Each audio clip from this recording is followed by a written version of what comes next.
노무현 대통령은 서울에서 학생운동을 하지 않았고 지방에서 노동운동과 인권운동을 하셨지만 저는 서울에서 학생운동을 했잖아요. 저는 기득권층에 완전히 걸치고 있는 사람이고 노무현 대통령은 자수성가해서 자기 힘으로 변호사가 됐지만 그걸로 자기 생을 살았던 분은 또 아닙니다. 철저하게 비주류의 삶을 살았던 분이고, 예, 우리 대한민국에서 정말 1등만 기억하는 더러운 세상에서 1등 아니고도 한때 1등이 아니었지만 열심히 노력해서 정당하게 경쟁해서 1등이 될 수 있다 이런 희망을, 가능성을 보여준 분 아니에요. 그분의 삶에는 감동이 진하게 있죠. 그렇지만 제 삶에는 그런 게 별로 없잖아요. 그건 또 굉장히 큰 차이죠. 그리고 노무현 대통령은 이렇게 좀 깔보는 사람은 많았지만 미워하는 사람은 별로 많지 않았어요. 저는 사람들이 노무현이라는 정치인을 깔보는 거에 매우 화가 났었고 그 당시에 저는 미워하는 사람은 많지만 깔보는 사람은 별로 없어요. 많이 다르죠? 굉장히 많이 다릅니다. 그리고 저는 노무현 대통령의 참모였던 적도 없고 개인 참모, 가신이었던 적도 없고 저는 노무현 대통령이 되기 전에는 자원봉사자였고, 예, 대통령이 되신 후에는 1년 반 동안 내각에서 부하로 일을 했습니다. 한 번도 노무현 대통령이 개인 참모들이 모이는 자리에 저를 부르셨던 적이 단 한 번도 없습니다. 서로 간에 그렇게 묵시적으로 합의되어 있던 관계였었고요. 제가 일방적으로 노무현 대통령을 좋아해서 따랐던 케이스입니다. 예, 제가 하도 좋아하니까 대통령도 자기 좋다는 사람 싫어할 일은 없으니까 그래 니네 좋아해서 고맙다 이래서 가끔 불러서 일도 시켜주시고 그랬던 관계거든요. 근데 제가 지금 아까 장광현 학생 질문과 김경환 학생 질문을 전체적으로 다 묶어서 이렇게 얘기를 한다면 이런 말씀을 드릴 수 있습니다. 이제 제가 얼마 전에 한겨레 신문 나 그만 볼란다 그랬다가 욕 되게 먹었어요. 여러분 그 사건 아시죠? 한겨레 신문 직설란에 노무현 관장사 그만해라 이렇게 낸 걸 보고 제가 너무 화가 나서 이게 트윗의 문제인데요, 그죠? 수다 떠는 거니까 옆에 앉은 사람한테 야 정말 개떡 같아 한겨레 신문 끊을까봐 이렇게 얘기하듯이 제가 어디 지방 강연 갔다가 그 모텔에서 자면서 거기 인터넷 하다가 그 기사를 온에서 보고 너무 화가 나서 순간적으로 이성을 상실해서 마침 그때 트윗도 같이 열어놓고 있었기 때문에 적었다가 진짜 혼났거든요. 정치하는 사람이 저렇게 현명치 못하죠. 그죠? 제가 항의한 것은 그 말을 제목으로 뽑아서 크게 쓴 한겨레 편집 담당자들의 무감각, 무신경 내지 살아계실 때 그만큼 함부로 대했으면 됐지 돌아가시고 나서까지도 이렇게 함부로 대하냐 이런 욱하는 심정 이런 게 너무 들어서 그렇게 트윗에 글을 올렸다가 나중에 휴 다행이다 친구하고 뭐 절연 안 해도 된다 다시 한겨레 신문 본다는 얘기입니다. 사실 저희 집에 보는 건 저희 집사람 이름으로 보고 있어서 제가 끊지도 못해요. 근데 그래서 어떤 친구가 그 직설을 했던 한홍구 씨가 저보고 뭐라 하더라고요. 사실 그런 게 아니었다. 그래서 제가 뭐라고 대답했냐면 사석에서 있었던 일인데 야 나 좀 봐주라. 나는 지금 치료가 필요한 사람이잖아. 그리고 한겨레 신문에 전화해서 욕하고 신문 끊겠다고 욕한 사람들도 좀 봐주라. 그 사람들도 전부 나처럼 치료받아야 될 사람이잖아. 그러니까 어떤 소중한 어떤 대상을 갑자기 상실하고 그리고 그에 대한 죄책감과 분노, 원망 이런 감정들이 아직 다 사라지지 않았고 예, 아직도 추도의 기간이 끝나지 않았고 운명이다 원망하지 마라 했지만 아직도 우리 마음속에 누구라고 꼭 집어서 말하기 어려운 그런 원망이 있는 것이 노무현 대통령을 진짜 좋아하는 사람들의 마음의 상태고 이런 급작스러운 어떤 사랑하는 대상의 상실이라는 것은 그 사람의 마음속에 엄청난 병을 불러옵니다. 사실 그 트윗에 그 글을 올린 나도 치유가 필요하고 치료를 받아야 될 사람이고 아무도 우리를 치료해 주지 않기 때문에 그냥 우리끼리 위로하면서 상처를 달래고 있는 중이었다. 근데 그때 그런 얘기가 나오니까 나도 모르게 그렇게 했는데 진짜 현명치 못하고 그랬다는 거 다 안다. 그렇게 신문의 칼럼으로 현명치 못하다고 꾸지람하고 혼장질 하지 않아도 우리 스스로 다 알고 있다. 실제 한겨레 신문 끊지도 않았다. 그러니까 정상이 아니죠. 저도 건강한 상태가 아닙니다, 마음이. 그래서 되도록 정치적으로 안 나오려고 한동안 집거를 했었고요. 그리고 이제 좀 적절한 비유는 아닌데, 옛날 우리 속담에 때리는 CM이 말리는 시누이, 그 속담 있죠? 때리는 CM이보다 말리는 시누이가 더 밉다, 그런 겁니다. 제가 어떤 전문가한테 들은 얘기인데, 과거 군사독재 정권 시절에 간첩으로 조작되면서 고문을 당했던 많은 사람들이 있죠. 이분들이 지금 재심을 청구해서 무죄 선고를 다 받고 있는데, 이분들이 가장 격렬한 분노를 터뜨리는 대상이 누군지 아십니까? 박정희 대통령, 전두환 대통령, 고문했던 경찰관들, 수사관들, 국정원, 중앙정보부 요원들 아닙니다. 그분들이 가장 격렬하게 분노를 터뜨리는 분들은 친척, 친구, 친지들입니다. 내가 억울한 누명을 쓰고 어려움에 처했을 때 나를 편들어주지 않고 관계를 끊고 법정에 와서 불리한 증언을 하고 이랬던, 그러니까 믿고 사랑했던 사람이 나를 버렸을 때 그에 대한 배신감, 이런 것들이 너무 커서 지금 시점에서 재심 무죄를 받는 상황에서 가장 격렬한 분노의 감정을 나타내는 게 원래 사랑했던 관계에 있던 사람들, 가까웠던 사람. 저는 우리 참여당이 노무현 대통령 정신 개선한다 이렇게 하니까 사람들이 막 비웃고 비아냥대고 꾸지람하고 그렇게 합니다. 그게 무슨 정당이냐? 알죠? 정당을 이렇게 하면 안 된다는 거. 왜 모르겠어요?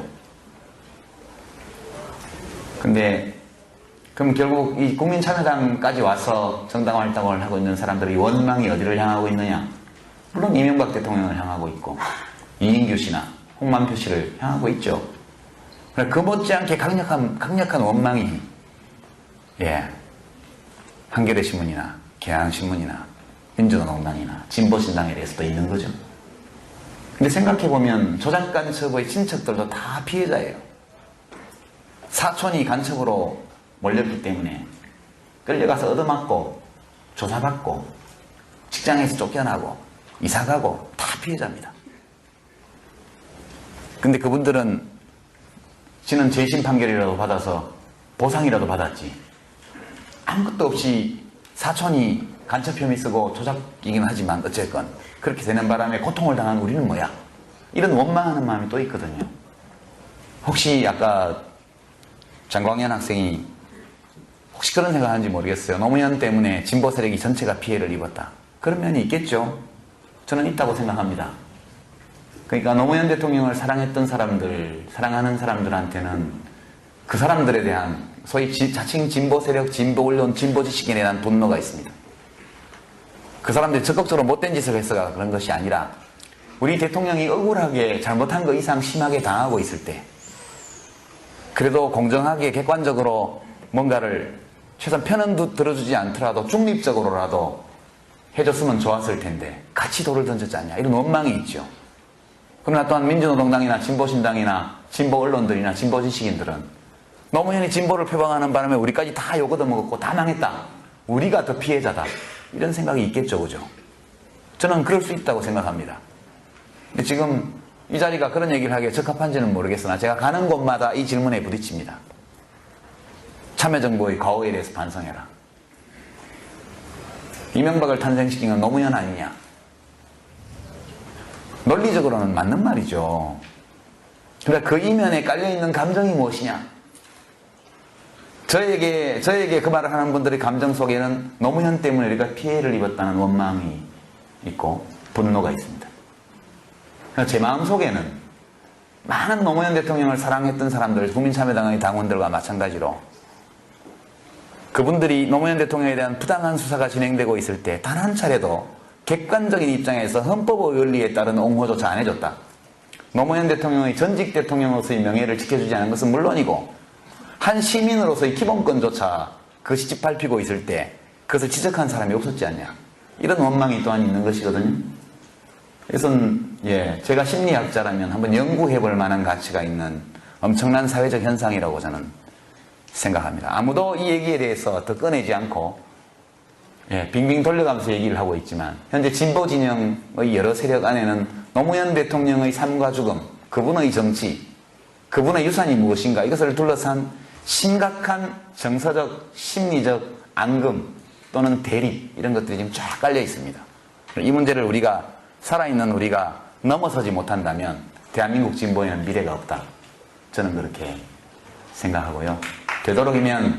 되도록이면 서로 간의 분노를 느끼고 원망할 수 있는 근거가 있는 이런 문제들이기 때문에 이 문제에 관해서는 대화가 필요하다. 저는 그렇게 생각합니다. 대화가 필요하고 이성적으로 감정에 휘둘리지 말고 서로 상대방의 입장을 헤아려 보면서 역지사지 해가면서 자기 주장을 하는 지혜. 우리 학생 여러분들도 노무현 대통령에 대해서는 이렇게 교착되는 또는 때로 서로 상반되는 어떤 감정 같은 걸 갖고 계실 거예요. 그분은 굉장히 다양하게 해석할 수 있는 삶을 산 분이고 매우 다양하게 해석될 수 있는 죽음을 죽으신 분입니다. 그래서 해석의 여지가 매우 다양하기 때문에 노무현 정신을 개선한다는 것도 여러 갈래로 여러 주체들에 대해서 때로 상반되는 모습으로 나타날 수 있는 사람이다. 저는 그렇게 생각합니다. 제가 내는 색깔은 부분적으로 노무현 대통령의 색깔을 반영하고 있죠. 그러나 저는 노무현은 아니죠.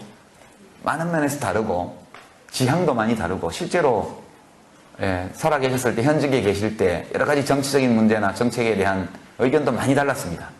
그러나 그분은 지도자시고 저는 그분을 돕는 부하였기 때문에 서로 토론하다가 합의가 안 되면 결국 제 의견을 접고 그분의 의견을 따라 했죠. 저는 그것이 옳다고 봅니다. 옳다고 보고 한 나라를 운영하는 대통령의 곁에는 다양한 의견을 가진 사람이 있어야 되고 충분히 토론해야 되고 많은 의견을 나눠야 되지만 전국적으로 모두가 합의할 수 없을 때에는 그때는 지도자가 전체적인 책임을 지고 결정할 수밖에 없고 사람들은 그걸 따라야 된다. 아마 이명박 정부의 참모들 중에도 그런 사람이 있을 것으로 저는 생각하고 그분들의 고충이나 이런 것들을 충분히 저는 이해합니다. 오늘 전체적으로 다 묶어서 이렇게 얘기를 한다면 이런 말씀을 드릴 수 있습니다. 이제 제가 얼마 전에 한겨레 신문 나 그만 볼란다 그랬다가 욕 되게 먹었어요. 여러분 그 사건 아시죠? 네. 한겨레 신문 직설란에 노무현 관장사 그만해라 이렇게 낸 걸 보고 제가 너무 화가 나서 이게 트윗의 문제인데요, 그죠? 수다 떠는 거니까 옆에 앉은 사람한테 야 정말 개떡 같아 한겨레 신문 끊을까봐 이렇게 얘기하듯이 제가 어디 지방 강연 갔다가 그 모텔에서 자면서 거기 인터넷 하다가 그 기사를 온에서 보고 너무 화가 나서 순간적으로 이성을 상실해서 마침 그때 트윗도 같이 열어놓고 있었기 때문에 적었다가 진짜 혼났거든요. 정치하는 사람이 저렇게 현명치 못하죠. 그죠? 제가 항의한 것은 그 말을 제목으로 뽑아서 크게 쓴 저는 미워하는 사람은 많지만 깔보는 사람은 별로 없어요. 많이 다르죠? 굉장히 많이 다릅니다. 그리고 저는 노무현 대통령의 참모였던 적도 없고 개인 참모, 가신이었던 적도 없고 저는 노무현 대통령이 되기 전에는 자원봉사자였고 대통령이 되신 후에는 1년 반 동안 내각에서 부하로 일을 했습니다. 한 번도 노무현 대통령이 개인 참모들이 모이는 자리에 저를 부르셨던 적이 단 한 번도 없습니다. 서로 간에 그렇게 묵시적으로 합의되어 있던 관계였었고요. 제가 일방적으로 노무현 대통령을 좋아해서 따랐던 케이스입니다. 제가 하도 좋아하니까 대통령도 자기 좋다는 사람 싫어할 일은 없으니까 그래 니네 좋아해서 고맙다 이래서 가끔 불러서 일도 시켜주시고 그랬던 관계거든요. 근데 제가 지금 아까 장광현 학생 질문과 김경환 학생 질문 한겨레 편집 담당자들의 무감각, 무신경 내지 살아계실 때 그만큼 함부로 대했으면 됐지 돌아가시고 나서까지도 이렇게 함부로 대하냐 이런 욱하는 심정 이런 게 너무 들어서 그렇게 트윗에 글을 올렸다가 나중에 휴 다행이다 친구하고 뭐 절연 안 해도 된다 다시 한겨레 신문 본다는 얘기입니다. 사실 저희 집에 보는 거는 저희 집사람 이름으로 보고 있어서 제가 끊지도 못해요. 근데 그래서 어떤 친구가 그 직설을 했던 한홍구 씨가 저보고 뭐라 하더라고요. 사실 그런 게 아니었다. 그래서 제가 뭐라고 대답했냐면 사석에서 있었던 일인데 야 나 좀 봐주라. 나는 지금 치료가 필요한 사람이잖아. 그리고 한겨레 신문에 전화해서 욕하고 신문 끊겠다고 욕한 사람들도 좀 봐주라. 그 사람들도 전부 나처럼 치료받아야 될 사람. 노무현 대통령은 서울에서 학생운동을 하지 않았고 지방에서 노동운동과 인권운동을 하셨지만 저는 서울에서 학생운동을 했잖아요. 저는 기득권층에 완전히 걸치고 있는 사람이고 노무현 대통령은 자수성가해서 자기 힘으로 변호사가 됐지만 그걸로 자기 생을 살았던 분은 또 아닙니다. 철저하게 비주류의 삶을 살았던 분이고, 예, 우리 대한민국에서 정말 1등만 기억하는 더러운 세상에서 1등 아니고도 한때 1등이 아니었지만 열심히 노력해서 정당하게 경쟁해서 1등이 될 수 있다 이런 희망을, 가능성을 보여준 분 아니에요. 그분의 삶에는 감동이 진하게 있죠. 그렇지만 제 삶에는 그런 게 별로 없잖아요. 그건 또 굉장히 큰 차이죠. 그리고 노무현 대통령은 이렇게 좀 깔보는 사람은 많았지만 미워하는 사람은 별로 많지 않았어요. 저는 사람들이 노무현이라는 정치인을 깔보는 거에 매우 화가 났었고, 그 당시에. 그러니까 어떤 소중한 어떤 대상을 갑자기 상실하고, 그리고 그에 대한 죄책감과 분노, 원망 이런 감정들이 아직 다 사라지지 않았고, 예, 아직도 추도의 기간이 끝나지 않았고, 운명이다, 원망하지 마라 했지만 아직도 우리 마음속에 누구라고 꼭 집어서 말하기 어려운 그런 원망이 있는 것이 노무현 대통령을 진짜 좋아하는 사람들의 마음의 상태고, 이런 급작스러운 어떤 사랑하는 대상의 상실이라는 것은 그 사람의 마음속에 엄청난, 예, 병을 불러 옵니다. 사실 그 트윗에 그 글을 올린 나도 치유가 필요하고 치료를 받아야 될 사람이고, 아무도 우리를 치료해 주지 않기 때문에 그냥 우리끼리 위로하면서 상처를 달래고 있는 중이었다. 근데 그때 그런 얘기가 나오니까